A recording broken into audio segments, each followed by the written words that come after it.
CR consumer reports नाम का एक नॉन प्रॉफिट ऑर्गेनाइजेशन है जो यूएसए में काम करता है। ये एड फ्री है, इन्फ्लुएंस फ्री है और पावर्ड बाय कंज्यूमर्स है। ये एनजीओ यूएसए मार्केट और ग्लोबल मार्केट में हाईली रिलायबल और ट्रस्टवर्दी माना जाता है। ये सिर्फ गाड़ियों का ही नहीं, हर तरह के प्रोडक्ट्स का रिव्यू करते हैं, कंज्यूमर्स से पूछते हैं और उसके बाद डेटा एनालाइज करके रिपोर्ट बनाते हैं और बताते हैं कौन सा प्रोडक्ट कितना सही है और कितना बेकार है। इस एनजीओ ने 2025 में 3,80,000 कंज्यूमर्स से डेटा कलेक्ट किया, उनसे पूछा कि उनकी गाड़ी में छोटी से छोटी और बड़ी से बड़ी क्या दिक्कत आ रही है।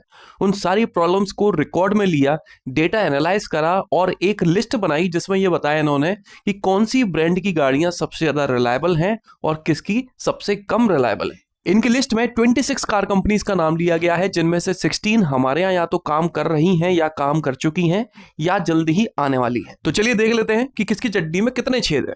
हमारे यहाँ काम करने वाली अमेरिकन कंपनी जीप मोटर्स, जो कि स्टेलांटिस ओन करती है, इसको 28 पॉइंट्स मिले हैं आउट ऑफ 100 और इस स्कोर के साथ में ये 24th पोजीशन पर है इस लिस्ट में। इस कंपनी की सबसे ज्यादा रिलायबल गाड़ी है कंपास, जो यहाँ पर अवेलेबल है। इसको 43 आउट ऑफ 100 पॉइंट्स मिले हैं। ये यहाँ पर सिर्फ अवेलेबल नहीं है, यहाँ पर काफी बिकती भी है। एक समय पर काफी अच्छी बिकी थी, हाल फिलहाल इसकी सेल्स काफी डाउन हो गई है क्योंकि लंबे समय से इसको अपडेट नहीं मिला है। और सबसे कम रिलायबल गाड़ी है इस कंपनी की ग्रैंड चिरोकी, ये भी अवेलेबल है इंडिया में। इसको सिर्फ 10 आउट ऑफ 100 पॉइंट्स मिले हैं।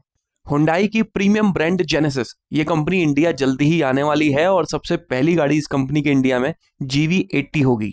इस कंपनी को इस लिस्ट में 21 पोजीशन पर रखा गया है और 33 आउट ऑफ 100 पॉइंट्स दिए गए हैं। इसकी सबसे ज्यादा रिलायबल गाड़ी है GV70, जिसको सिर्फ 39 आउट ऑफ 100 पॉइंट्स मिले हैं। हालांकि इंडिया आएगी GV80। मर्सिडीज बेंज, हम लोग का जनरल कंसेप्ट है ना, कोई चीज महंगी है तो रिलायबल तो होगी ही बॉस। ये कंसेप्ट हर जगह एप्लीकेबल नहीं होता यार। मर्सिडीज बेंज को इन लोगों ने 19th पोजीशन पर रखा है। 41 आउट ऑफ 100 पॉइंट्स स्कोर किए हैं इस ब्रांड ने। इस जर्मन कंपनी की जो C क्लास है उसको सबसे ज्यादा रिलायबल माना गया है, 59 आउट ऑफ 100 मिले हैं। और सबसे कम रिलायबल E क्लास को माना गया है, जिसको 32 पॉइंट्स मिले हैं। और ये दोनों ही क्लास इंडिया में अवेलेबल है। शेवरोले, ये कंपनी इंडिया में काम किया करती थी, बहुत मजबूत, टिकाऊ और शानदार गाड़ियां बनाती थी इंडिया में, लेकिन टिकी नहीं। साल हो चुके हैं इसको मार्केट छोड़े हुए। यूएसए बेस्ड कंपनी है और कंज्यूमर रिपोर्ट्स ने इस कंपनी को 17th पोजीशन पर रखा है। 42 आउट ऑफ 100 मिले हैं। इसकी सबसे ज्यादा रिलायबल गाड़ी ट्रैक्स मानी गई है 69 पॉइंट्स के साथ में, और सबसे कम रिलायबल इक्विनॉक्स, जिसको 17 पॉइंट्स मिले हैं। जर्मन कार कंपनी फॉक्सवैगन, इसको हम पहले से इंडिया में रिलायबल मानते हैं, एटलीस्ट इस मामले में इसके ऊपर कोई क्वेश्चन नहीं उठाता। इस कंपनी को 16th पोजीशन पर रखा है। 42 आउट ऑफ 100 इसने स्कोर किया है। इसकी सबसे ज्यादा रिलायबल गाड़ी है GTI, जिसको 58 पॉइंट्स मिले हैं, और सबसे कम रिलायबल है टाउस, जिसको 29 पॉइंट्स मिले हैं। गोल्फ GTI इंडिया में अवेलेबल है। वॉल्वो, जो कि कहने को एक स्वीडिश ब्रांड है, लेकिन इसको एक चाइनीज कार कंपनी ओन करती है। ये कंपनी इंडिया में काम करती है और हम लोग इसको काफी रिलायबल और काफी सेफ मानते हैं, लेकिन कंज्यूमर रिपोर्ट्स वालों ने इसको 15th पोजीशन पर रखा है और 42 आउट ऑफ 100 इसको पॉइंट्स दिए हैं। इसकी सबसे रिलायबल गाड़ी XC60 है, जिसको 55 पॉइंट्स मिले हैं, और सबसे कम रिलायबल XC40, जिसको 33 पॉइंट्स मिले हैं। और ये दोनों ही गाड़ियां इंडिया में अवेलेबल है। जर्मन कार कंपनी ऑडी, आप लोग सोच रहे होंगे इस तरह की प्रीमियम कार ब्रांड्स तो यार टॉप 5 में आएंगी, लेकिन CR ने इसको सिर्फ 13th पोजीशन पर रखा है। 44 पॉइंट्स मिले हैं आउट ऑफ 100। इतनी प्रीमियम ब्रांड्स भी इस पोजीशन पर डली हुई हैं, यहां से हमें एक अंदाजा तो लग जाता है कि बॉस इस लिस्ट में कितनी ट्रांसपेरेंसी मेंटेन की गई है। और ये एनजीओ बिना पैसे खाए, बिना किसी इन्फ्लुएंस में, बिना किसी के ये लिस्ट बना रहा है। ऑडी की सबसे रिलायबल गाड़ी है Q3, जिसको 57 पॉइंट्स मिले हैं, और सबसे कम रिलायबल है Q4 e-tron, जिसको सिर्फ 27 पॉइंट्स मिले हैं। साउथ कोरियन कार कंपनी और हमारे मार्केट की दूसरी सबसे बड़ी ऑटोमोबाइल कंपनी हुंडई मोटर्स इस लिस्ट में 12th पोजीशन पर है और इसको 48 आउट ऑफ 100 पॉइंट्स मिले हैं।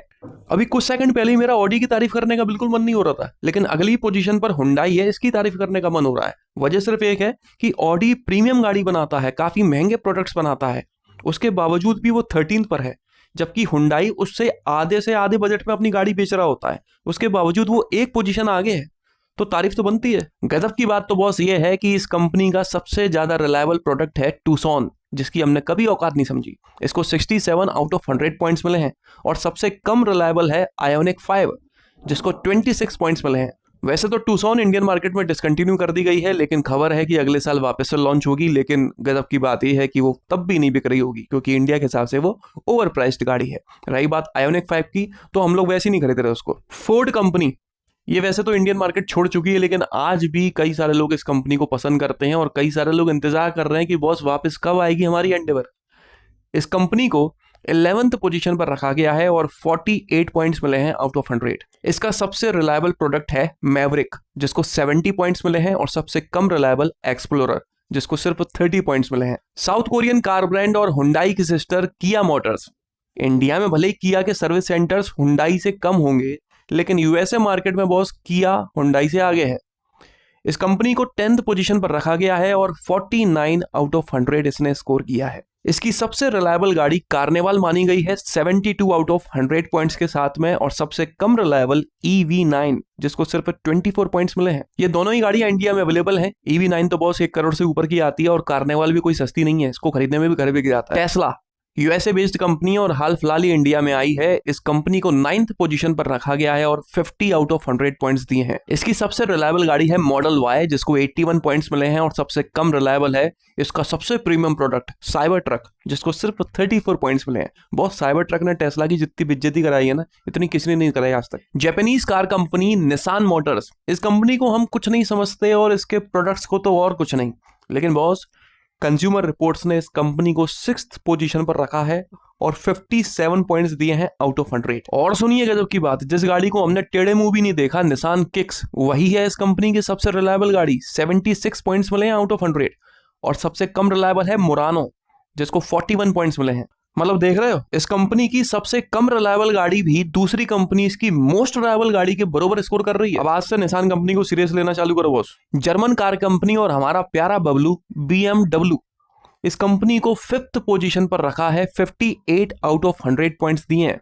इसकी 2 सीरीज को सबसे रिलायबल माना है 73 पॉइंट्स के साथ में, और सबसे कम रिलायबल X3 को 42 पॉइंट्स मिले हैं, और ये दोनों ही इंडिया में अवेलेबल है। होंडा मोटर्स, जो कहने को इंडिया में सोया हुआ पड़ा है, लेकिन यूएसए मार्केट में गदबद भाग रहा है। इस कंपनी को 4th most reliable car brand माना है 59 आउट ऑफ 100 पॉइंट्स के साथ में, और पासपोर्ट नाम की गाड़ी को सबसे रिलायबल माना है। स्कोर देखो बॉस, 97 आउट ऑफ 100। इससे यार रिलायबल क्या होगा। और लीस्ट रिलायबल है इस कंपनी की प्रोलोग, जिसको 25 पॉइंट्स मिले हैं। लेक्सस, जो कि प्रीमियम कार्स बनाती है, जापानीज कार कंपनी है और टोयोटा वालों की ही कंपनी है ये, इसको 3rd पोजीशन पर रखा है और 60 पॉइंट्स मिले हैं आउट ऑफ 100। इसकी सबसे ज्यादा रिलायबल गाड़ी है IS, जिसको 84 पॉइंट्स मिले हैं आउट ऑफ 100, और सबसे कम रिलायबल है NX प्लग इन हाइब्रिड, जिसको 42 मिले हैं। ये दोनों ही गाड़ियां इंडिया में। और बात करते हैं सबसे ज्यादा रिलायबल कार ब्रांड के बारे में, तो आप लोग ये नाम सुन के शॉक नहीं होगे, क्योंकि हम लोग इंडिया में भी इसी को सबसे ज्यादा रिलायबल मानते हैं। टोयोटा मोटर्स, जो कि जापानीज कंपनी है, इसको 66 पॉइंट्स आउट ऑफ 100 मिले हैं, मतलब कि सबसे ज्यादा। इसकी 4Runner नाम की एक गाड़ी आती है वहां पर, जिसको 95 पॉइंट्स मिले हैं आउट ऑफ 100, और सबसे कम मिले हैं टुंड्रा को 41। आप लोग सोच रहे होंगे यार, टाटा, महिंद्रा, मारुति सुजुकी का तो नाम ही नहीं लिया, जबकि मारुति तो कितनी बढ़िया गाड़ी बनाता है, वो तो इस लिस्ट में टॉप करेगी। Welcome to reality babes. Suzuki ने यूएसए मार्केट में काम किया है, वो भी थोड़े बहुत समय के लिए नहीं, 30 ईयर्स के लिए, 30 सालों के लिए, लेकिन इनकी गाड़ियां वहां पर बिल्कुल पसंद नहीं की गई।